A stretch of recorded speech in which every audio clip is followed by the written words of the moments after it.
gold has been a cherished asset and a medium of exchange for over 5,000 years, symbolizing wealth across different civilizations. Gold is recently on a crazy run. It's up 13% year to date to $2,349 per ounce. This chart shows you a daily candlestick chart of gold. And this chart shows you a monthly candlestick chart of gold. It's obvious that we're at all-time high, and also the uncertainty that's caused by geopolitical issues, because usually when there's a lot of uncertainties in the world, gold price rises. And because the price is going up by so much recently, it becomes a more and more attractive investment asset for retail investors. So why is the price of gold surging?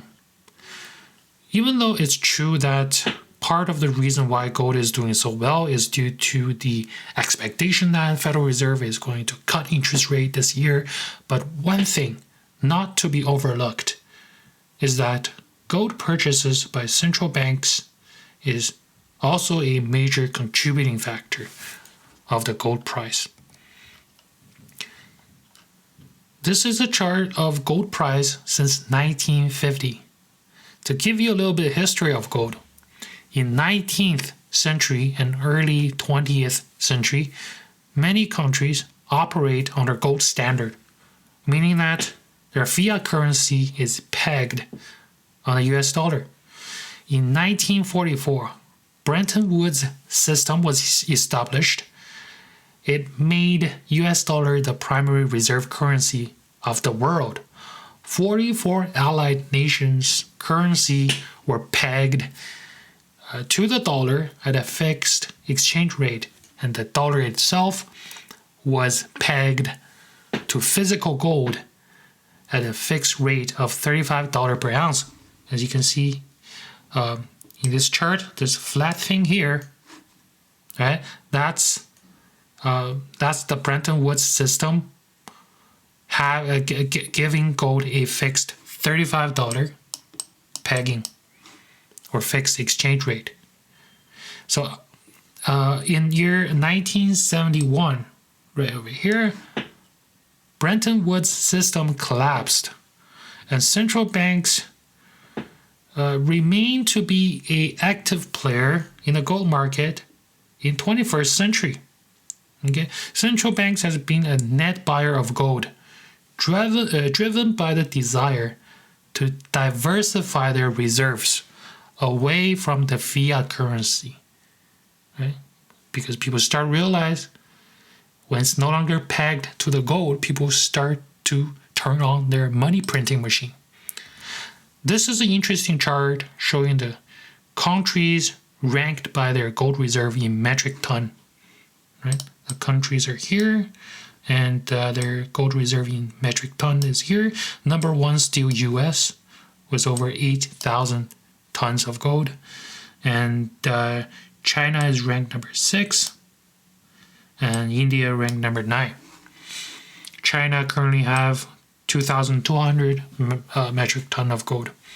Overall, gold demand from central banks all over the world totaled 1,037 metric ton in 2023, just below the record high set in 2022 at 1,082 metric ton. This data comes from World Gold Council. Now, the central bank has in total accumulated 7,800 metric ton since the year of 2010, and we can see a clear uptrend in the gold demand from the central banks. So why do some of the central banks buy gold? Some of the central banks buy gold to try to achieve so-called de-dollarization, to mitigate the concerns of US weaponizing the dollar. As an example, for the geopolitical issue that recently happened in Ukraine, we can see that the Western countries are able to sanction some of the assets by either freezing them or blocking the access to them. Now, de-dollarization can also help some of the countries to achieve certain independence from the US policies. As an example, since the start of pandemic, there has been many years of raging inflation in Western countries, especially the US, which decreased the purchasing power of the dollar, but the exchange rate today between US dollar and Chinese yuan is pretty much at the same level as pre-pandemic. So since February 28th of 2020, the exchange rate only appreciated 2%, so pretty much unchanged compared to pre-pandemic. Well, theoretically, since there has been many years of raging inflation, the US dollar should have devalued when compared to yuan, but that's not the case.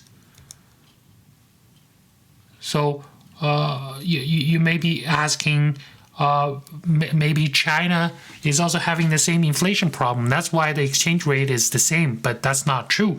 If you look at Chinese CPI year-over-year percentage change, China actually had deflation since January 2021, right? They're having a deflation problem. So then why is the exchange rate the same between dollar and yuan? This is partly because the capital inflow to the United States due to the US Treasury yield chasing from all over the world, right? Because Federal Reserve raised the interest rate, causing the US Treasury yield to go up, making US dollar very attractive for capitals in the world. So money flow into US, making US a strong currency.